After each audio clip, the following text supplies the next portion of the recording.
And the Cyprus president is coming too. Yeah.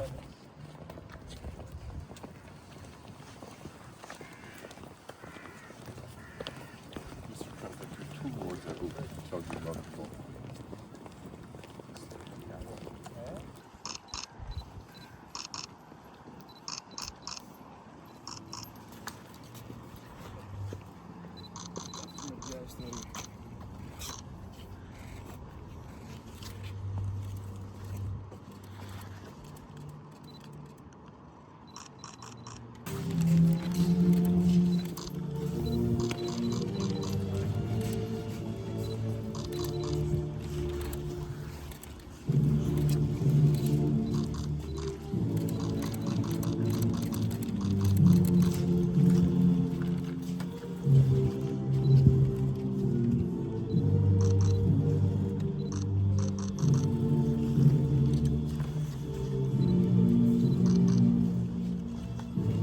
Στο πλαίσιο της 8ης Συνόδου της Ευρωπαϊκής Πολιτικής Κοινότητος, που διεξάγεται αύριο και σήμερα στο Ερεβάν της Αρμενίας, είχα την ευκαιρία να επισκεφθώ το μνημείο της αρμενικής γενοκτονίας, όπου απέτησα φόρο τιμής μαζί με την ελληνική αποστολή στο 1,5 εκατομμύριο θύματα της γενοκτονίας.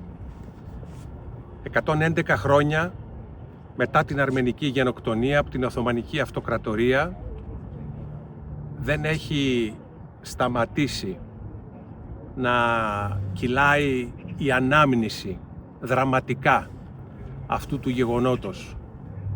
Δεν έχει υπάρξει σταμάτημα της πίκρας και της οδύνης, για τον απλούστατο λόγο ότι η ανάγκη αποδοχής της ιστορικής αλήθειας από τον θήτη αυτού του εγκλήματος δεν έχει ακόμα ικανοποιηθεί.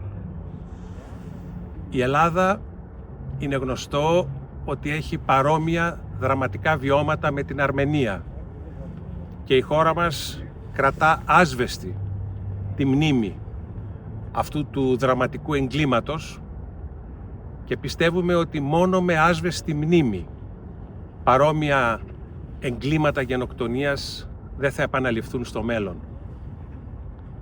Η Ελλάδα και η Αρμενία συνδέονται με βαθύς ιστορικούς δεσμούς και αναπτύσσουν διαρκώς σχέσεις φιλίας, αλληλεγγύης και στενής συνεργασίας. Είμαστε και οι δύο χώρες βαθιά προσιλωμένες στις αξίες και τις αρχές της δημοκρατίας, των ανθρωπίνων δικαιωμάτων, του διεθνούς δικαίου. Και όλη αυτή η προσήλωση η κοινή είναι η πηξίδα μας μέσα σε έναν κόσμο που αντιμετωπίζει πάρα πολλές ποικίλες προκλήσεις και αβεβαιότητες.